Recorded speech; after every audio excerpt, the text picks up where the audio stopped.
Good day everyone. Bago magsimula, ipapakilala ko muna ang aking mga kagrupo. Ang dalawang hustler sa aming grupo ay si Bea Alin Sebastian at si Aaron De La Cruz. Ang dalawang hipster naman ay si Julie Dumayag at Kimberly Magno. Sa hacker naman, kaming dalawa ni Brent Bellarmino at ako si Roel Lavaro. At kami ang Das 6 Machines. Kung isa kang seller, napakahalaga na malaman ng customer mo kung para saan ang produkto na binibenta mo at kung ano ang magiging benepisyo nito para sa kanya. Dahil ang isang customer ay pinipili niya ng produkto na may magandang benepisyo sa kanya at kung ano ang magandang magiging epekto nito para sa kanya, dahil sayang nga naman kung bibili siya nito at di niya magagamit ng maayos o walang magandang maidudulot sa kanya. Kaya bilang isang seller, kailangan mo na ipakita kung paano gamitin o kung ano yung mga nakapalaman doon sa produkto mo upang bilhin niya ito at para malaman kung magiging epektibo nga ba ito o hindi. Siyempre, kapag kunwari nagbebenta ko ng isang sabon, kailangan sabon na pampaputi, kailangan sabihin mo kung ano yung mga ingredients doon. Kung siyempre sa ingredients doon meron doon na pampaputi. Kung kunwari yung papaya, pampakinis, sabihin mo na purong papaya para tangkilikin ito ng customer mo. At kapag na bumili siya nito at nasubukan niyang gamitin, yan, pagka naging effective sa kanya, bibili ulit siya sa susunod. At syempre, kapag naging maganda yung maging resulta sa kanya, at bibili siya ng bibili at sasabihin niya rin to sa iba niya kakilala dahil nga effective at maganda yung produkto mo. Kakalat na ito at maraming bibili sa'yo. At yun ang kahalagahan para maging mabenta ang produkto mo. Mahalaga na malaman nila yung tukol sa produkto mo, kung magiging effective ba ito at kung ano yung magiging magandang maidudulot ito para sa kanila. Value proposition from tech target. A value proposition is a statement that clearly identifies the benefits a company's product and services will deliver to its customer.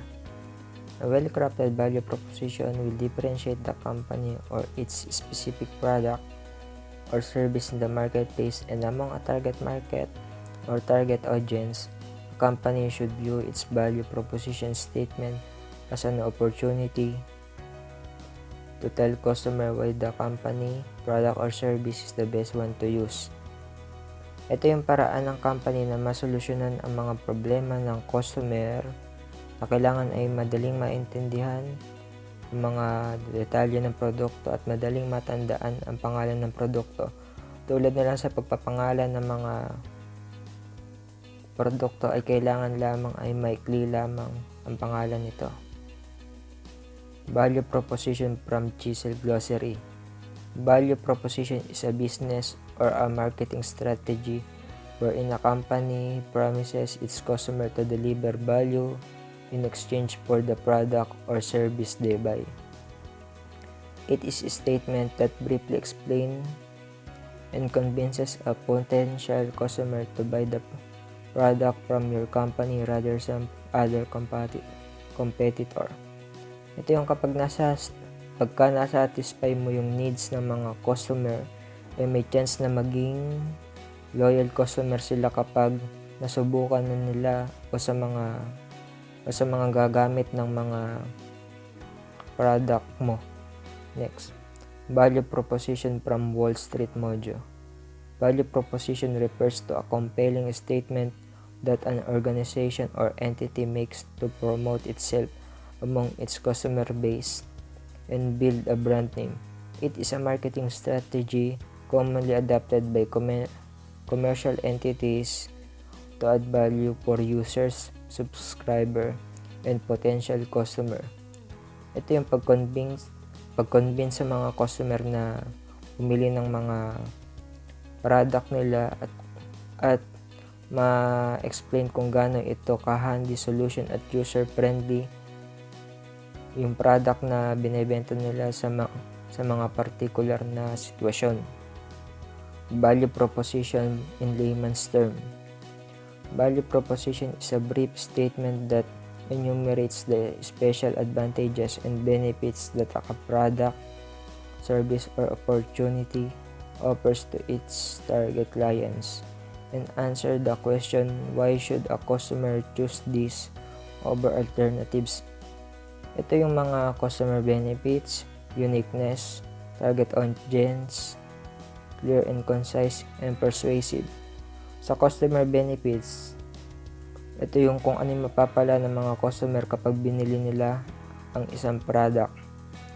Uniqueness, ito yung pagkakaiba ng product mo sa mga kakompetensya mo. Nakasama na dito yung quality at presyo ng product. Target audience, ito yung kung sino ang nais mong gumamit ng mga binibenta mong product, tulad na lang kung para sa mga bata o matatanda. Clear and concise, ito yung maliwanag at madaling intindihin na hindi na kailangan ng mahabang pagpapaliwanag tungkol sa produkto na binebenta. Persuasive, ito yung panghihikayat sa customer na bilhin ang produkto na binebenta, at maaaring ito yung solusyon o kailangan ng customer. The value proposition historical backgrounds. The phrase value proposition is credited to Michael Lanning and Edward Michaels, who first used the term in a 1988 staff paper for the consulting firm McKinsey & Company. In the paper, which was titled "A Business is a Value Delivery System," the authors define value proposition as a clear, simple statement of the benefits, both tangible and intangible, that the company will provide, along with the approximate price it will charge customer segment for those benefits. So binigyan nila ng definition ang value proposition bilang isang clear and simple statement na kung saan nandun yung both tangible and intangible benefits na makukuha ng customer kapag nag-avail ng product or services sa company. Nabanggit yung tangible and intangible benefits. Ano nga ba ito? Yung tangible benefits are those that can be measured in financial term. Ito yung mga benefits na quantifiable and nasusukat.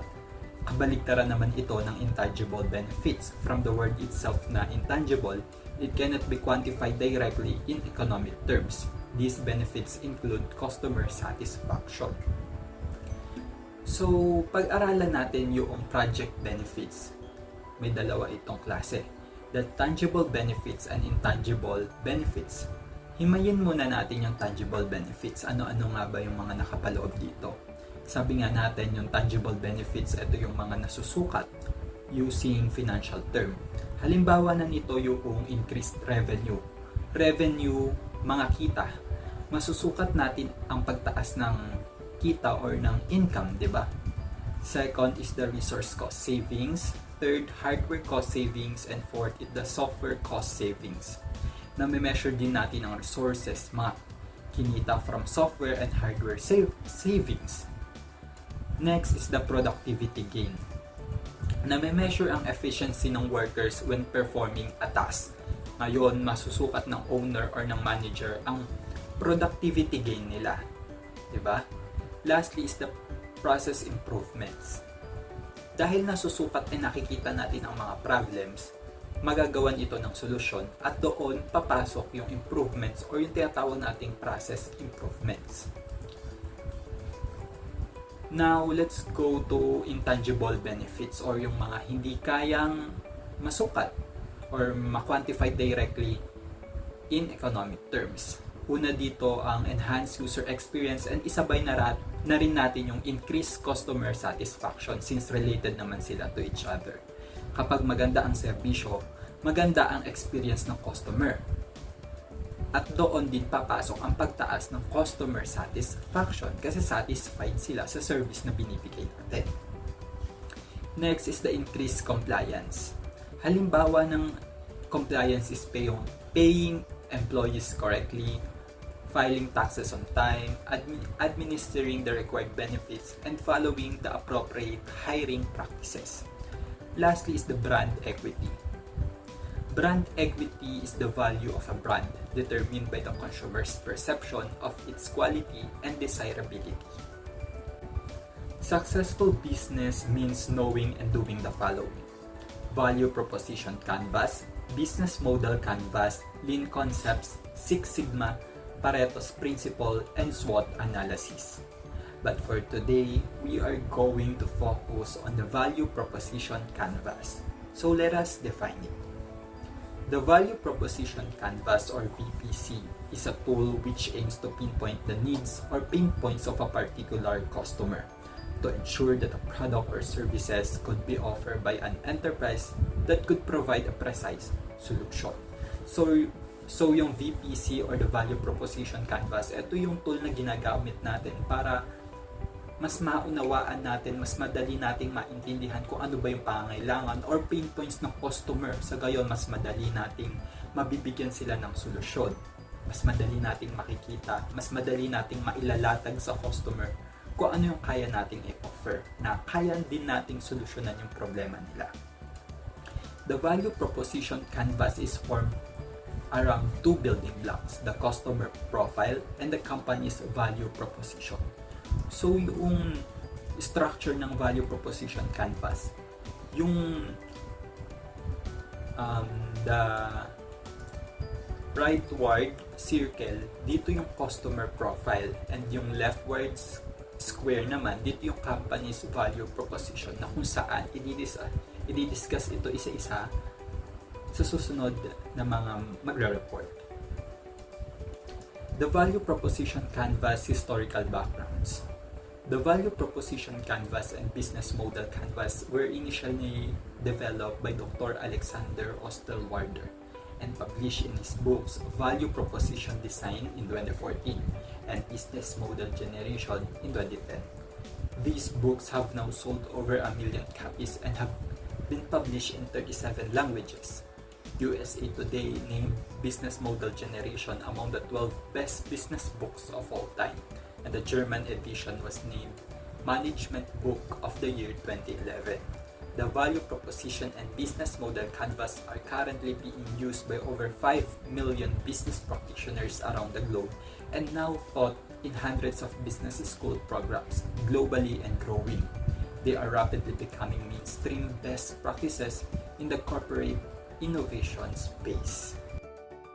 Parts of customer's profile. Sa part of customer's profile ay may tatlong bahagi doon.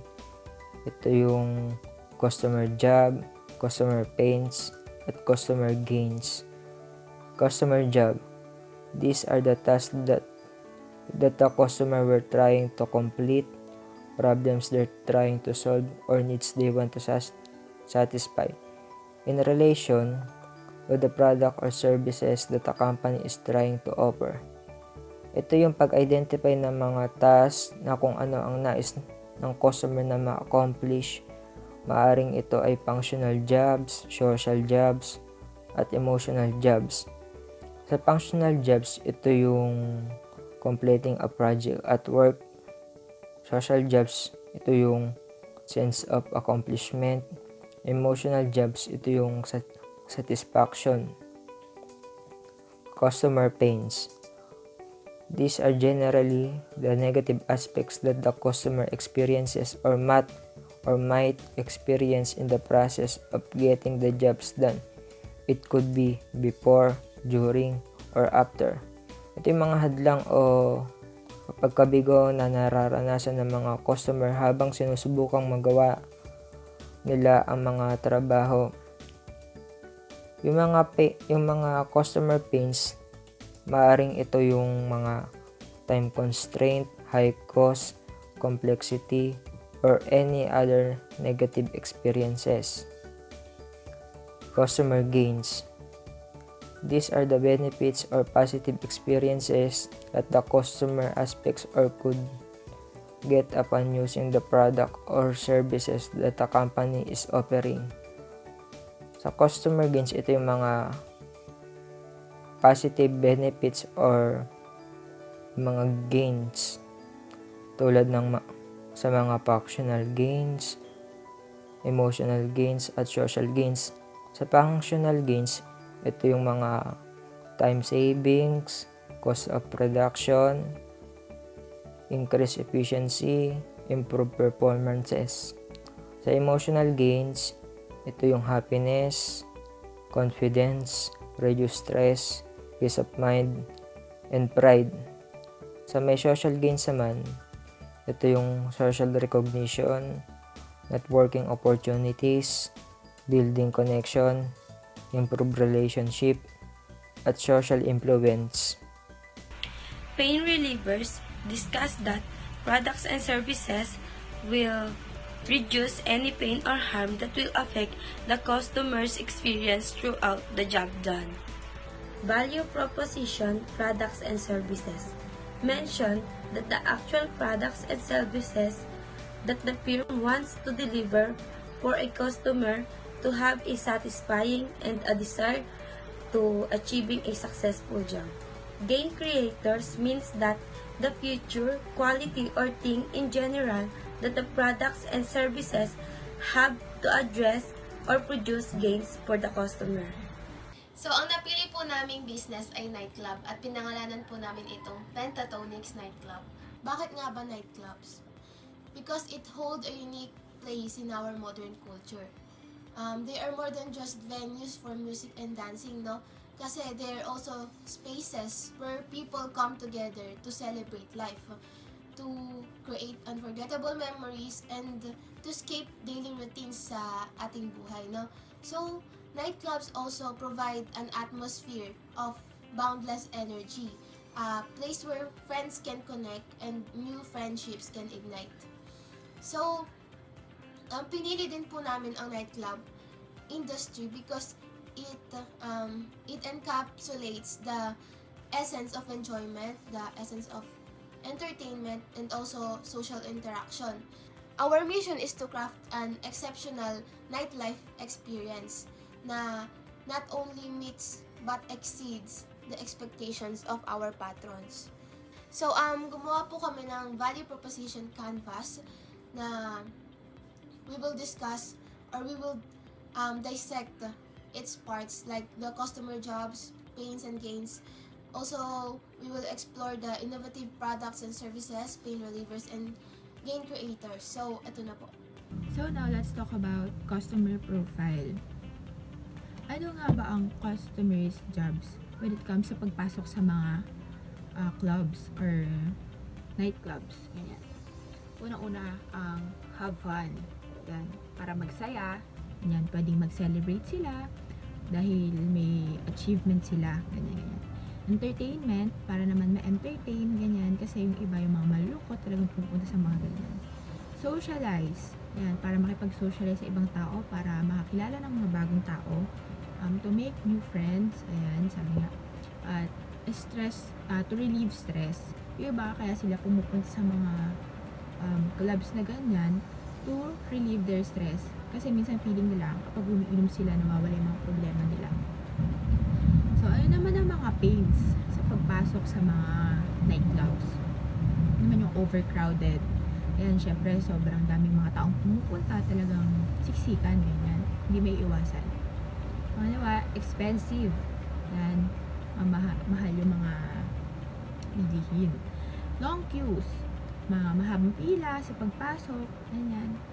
Overpriced, yan sa mga bilihin na kung sa labas natin bibilin, hindi naman ganun kamahal. Pero pag nandun ka na sa loob, talagang iba yung presyo.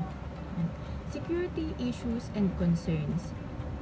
Ito naman, yung mga, syempre dahil nga sa mga crowded, yan, yung mga bouncers, hindi may iwasan yung may mga magkakagulo.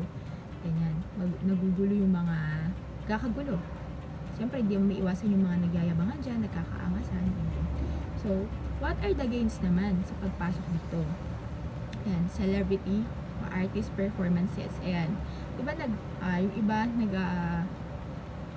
nag-schedule sila ng pagpunta ng mga artist. So, yung iba naman, talagang mga fans, ganyan, pupuntahan nila para maka-experience ng live performance nung gusto nila na yun. Next is diverse music genres or theme nights. Ayan. Next is yung vibrant atmosphere. Yung atmosphere doon, syempre, nahahype ka kasi nga bar yun eh. Hindi naman, pag bar naman, hindi naman lang malungkot, ganyan. Talagang iba yung mga, ano doon. Yung pag nandun ka na, nahahype ka na din sa mga tugtugan doon, ganyan. And safety measures. May mga nakakalat naman na mga bouncers, yung mga nag-aano sa mga gulo. Ayan. I am discussing the 3 parts na nakapaloob dun sa box ng value proposition canvas namin, which are products and services, gain creators, and pain relievers. First, sa products and services muna tayo.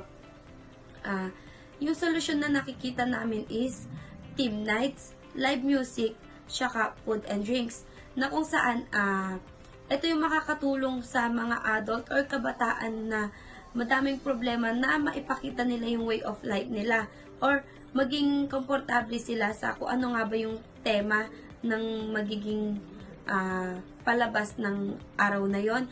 And then, ito yung makakatulong para mag-gain nila yung stress and ma-relieve nila kung ano nga ba yung mga problema na meron sila. Makakatulong to para maging komportable sila sa mga galaw nila. And next, sa game creators naman tayo.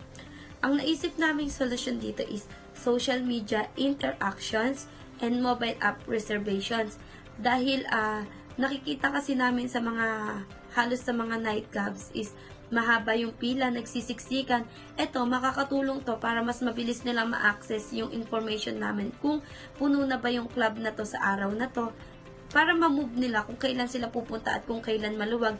And then, makapag-reserve agad sila ng rooms and mga tables para mas maging maganda yung mangyayari sa area. Hindi yung magkakagulo yung mga tao para lang mag-agawan sa tables and sa mga rooms.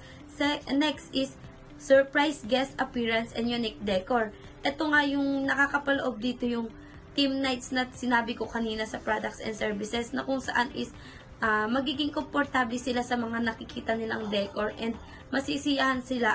Sa pain relievers naman, ang naiisip naming solusyon is yung well-trained security personnel. Dahil kadalasan kasi may mga nagkakagulo dahil sa sobrang yung nag-e-enjoy sila na hindi na nila alam yung ginagawa nila. Kaya kailangan namin ng well-trained security personnel dahil sila yung nagpapanatili ng kaayusan sa mga guests and sila din yung magbibigay welcome sa kanila na safe sila sa environment na pinasukan nila.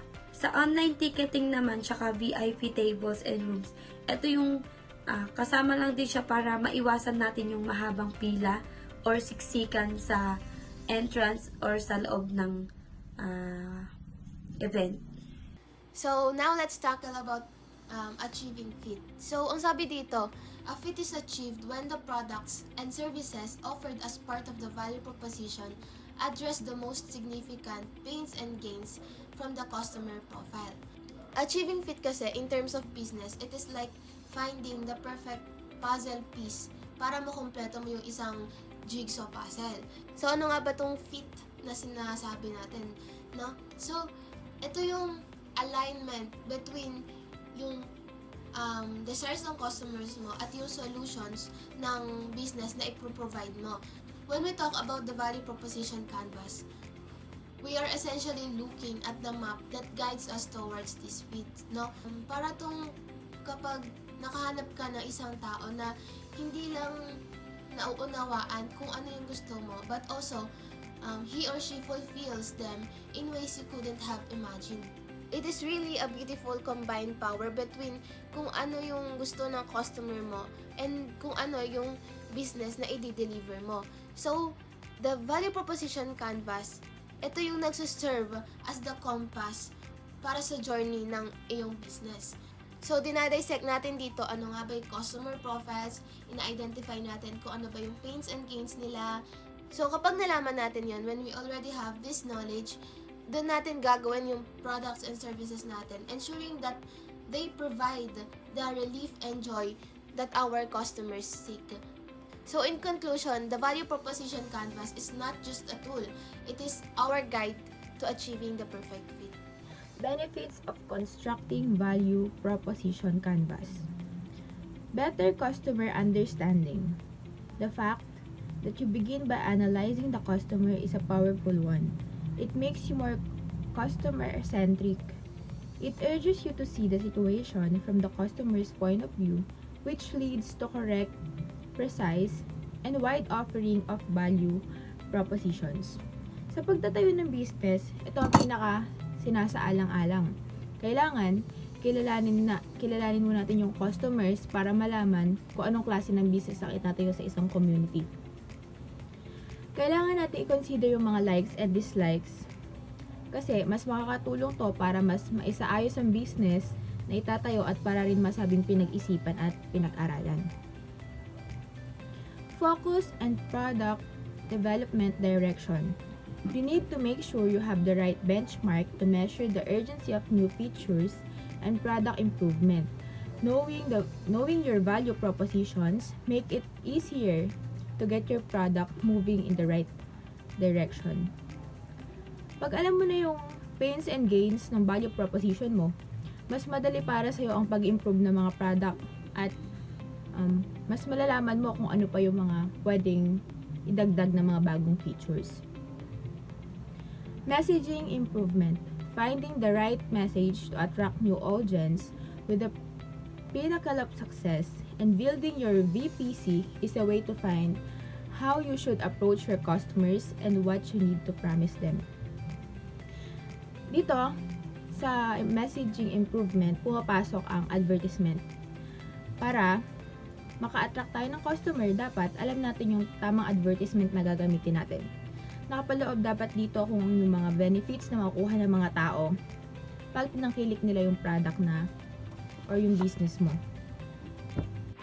Ang kwento na ito ay tungkol sa taong founder ng pangatlong pinakamalaking car manufacturer sa buong mundo, ang Honda.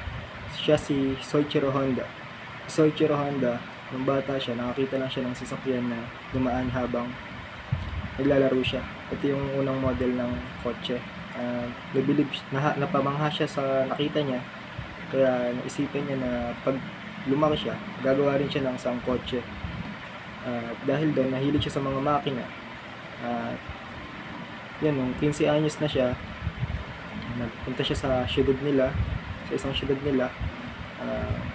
May kumpanya doon ng mga sasakyan na akala niya magtatrabaho siya tungkol sa kumpanya sa sasakyan, pero mag-aalaga lang pala siya ng bata, ng anak ng boss nila sa kumpanya. Pero di nagtagal, pinatulong-tulong na rin siya sa kumpanya dahil nga lumalaki na yun at maraming mga ginagawa. Kinulang ng tao, kaya yun, kinuha na rin siya.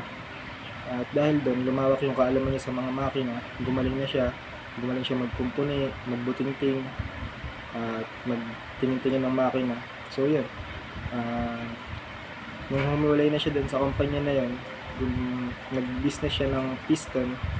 Pero sa piston na yun, nung bumili sa kanya yung Toyota, hindi lahat ng in-order sa kanya ay kinuha. Sa lahat ng ginawa niya na yun, 3 lang yung nakuha sa in-order niya na yun, ay sa in-order ng Toyota sa kanya. Yan.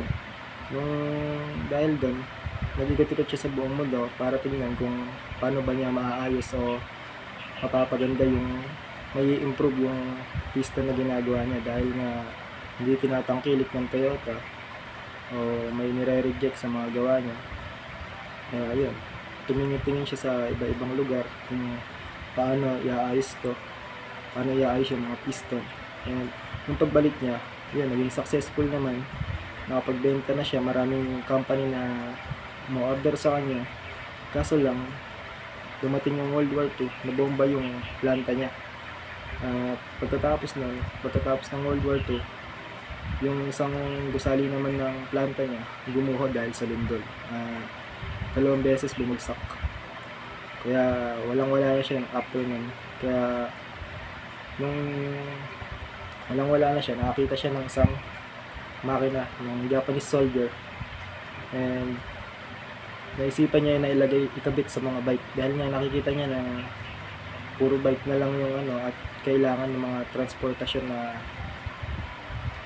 in-improve na transportasyon sa lugar nila. At yun, hindi niya na-invento yung motor dahil sa nagawa niya na yun.